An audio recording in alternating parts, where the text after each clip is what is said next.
Hello, and welcome back to the episodes of Future Neuroscientist. It's Sunday evening, and I will release this video tomorrow.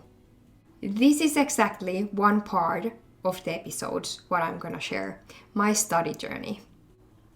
So I'm Janika Ruuska, and I'm studying neuroscience at the University of Helsinki. I'm doing my master's there. The reason why I'm doing this video this late and I will edit it the whole night is that I have taken so many courses. I don't know how to handle that. I don't know what is the reason.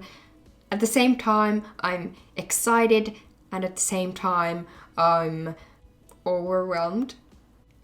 Let's see how I will survive from all of those courses. But today we are gonna talk about entrepreneurship. It's gonna be a brief overview about entrepreneurship. And the reason I'm talking about this today is of course that I'm interested in about this topic, but the main reason today is that I will offer for you the information I have collected for years. I have plenty of people around me who have their own business, and also I'm taking part of different education like webinars to learn about these topics.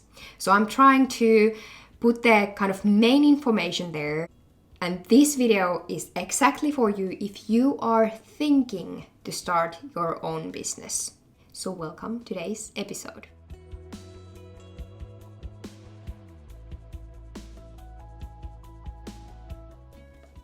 It seems to be pretty much a trend nowadays that everyone want to have their own business, to start to be as entrepreneur. In a way that's super cool. I totally support everyone who are starting their own business. But of course, I need to say this aloud, that entrepreneurship is not for everyone, and that's totally fine. I'm in TikTok, yeah. So I have recently seen plenty of videos, like these funny videos, how people are thinking that I don't want to work from 9 to 5. So I started my entrepreneurship, my own business, and I'm working 24/7. So this is kind of the reality, gotta say. Especially when you are starting your business, you need to use a lot of energy for that. So first 2 points what I'm gonna say here are, if you are starting your business, make sure that you are passionate about it. The second thing, if you are thinking to have a partner, kind of way the person needs to be your best friend, and in a way some people recommend that's not your best friend. So with this mixed information, what I have got is that you need to learn to communicate. For what I will give you some tips, but be ready that everything will not go smoothly, because there will come hard times and you might disagree probably about some of the things. So there might come some kind of arguments, or at least you will disagree, so you need to discuss about those things. So that's probably the point. If you are starting the business with your best friend, be aware that it might affect to the friendship if you don't have tools how to work as a colleagues. No worries, I will give you some examples. But let's move on with the topic. So today I will tell you 3 things. First, I will make clear the differences between hobby and business. Secondly, I will tell you how to work with your business ideas. And lastly, I will tell you the basic steps you need to do. You need to do more, but these are the things you need to start with. So let's go for the first one. What are the differences between hobby and business? Can you guess that? It's money. I have done that. So I love creating new stuff. I love brainstorming ideas. I have really good ideas, by the way.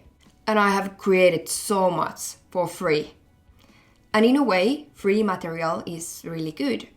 But you need to have the mindset that you will turn it into the business. You will get the money out from that. Because otherwise, it's just a hobby. My problem for a long time was this really beautiful idea that I don't want to ask money out from this. And we have volunteer work. And that's like super nice that we have that. But if you are planning to have your own business, that mindset is needed to change. And that's not totally bad. So what comes to the business, I would say it's easiest that your passion comes from the topic you're working with. Even the money can really be a good motivator, but there might come hard times. So then it's a bit easier when you are actually passionate about the topic you're working with. So this is a bit different than my previous video. I talked about the motivation to work, and it was more like what motivation to work in a company, not building up your own business. But of course, you decide, but this is my opinion, that it's easier when there might come some problems with the money. And what I mean by that, the money is not bad, is that really simple. When we get money, even we would get a lot of money, we can always decide for what we will use that. We can use it for something good. That's the first point. But the second one, really important, is that if you put value to your work, and when people are ready to buy it, they usually value it more. So it's not just that they get everything for free and then it's somewhere there and they don't actually look that at all. So by putting a price to your work, people actually tend to use the thing you have created.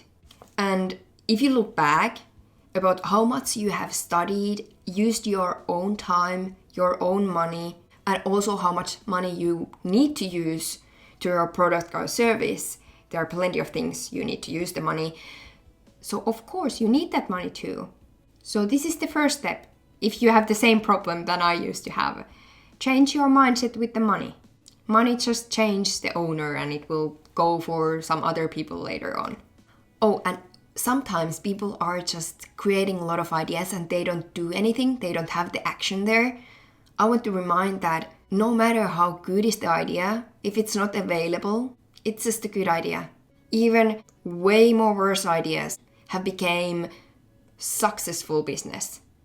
So turn your hobby as a business or go straight to the business. The second point what I promised to talk is these ideas.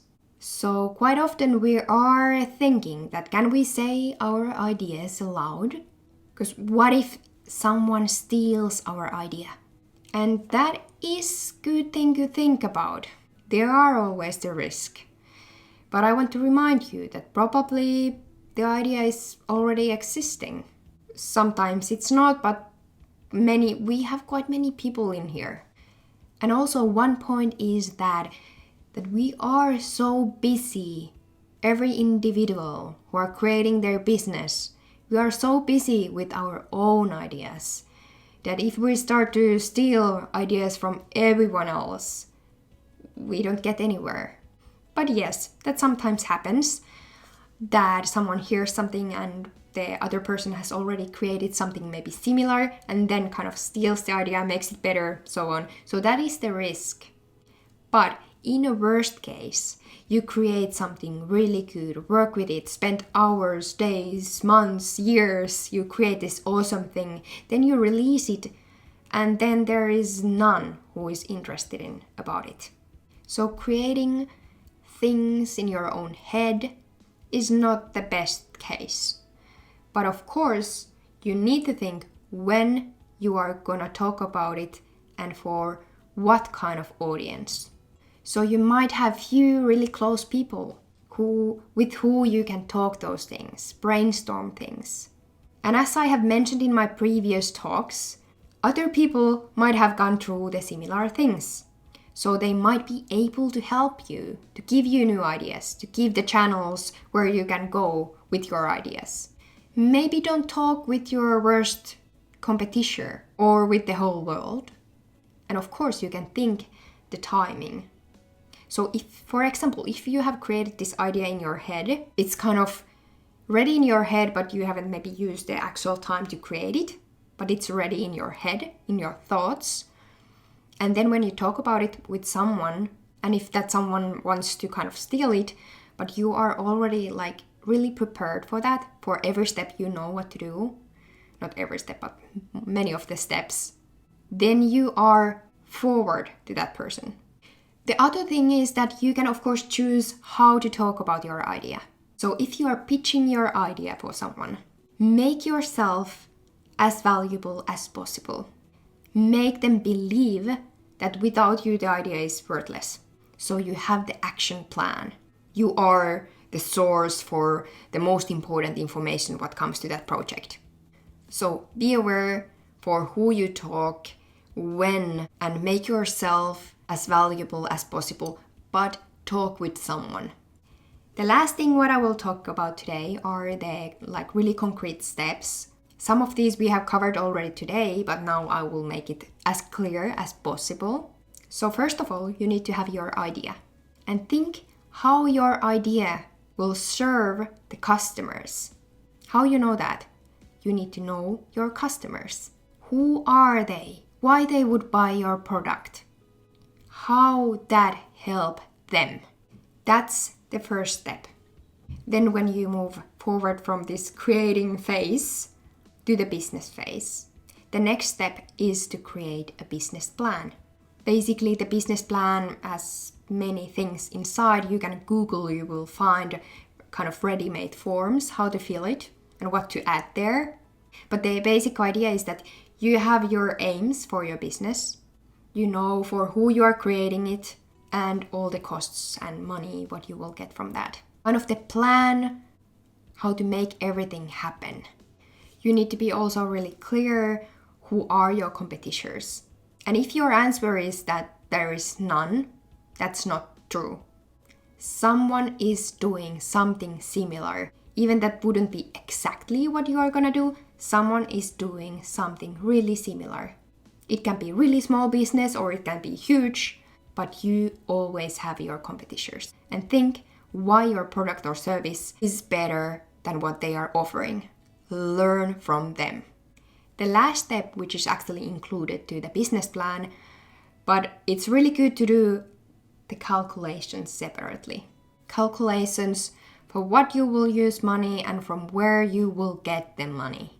So as I promised, I mentioned the partner and the communication. This is kind of bonus for today's topic.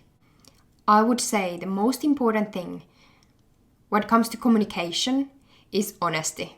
The second thing which might help is that when you are talking about business things, you agree that you are just talking about the business things. If you are arguing about those, it's just the business things. And when you go to have a free time together, then you can talk about different things, but don't mix all these together.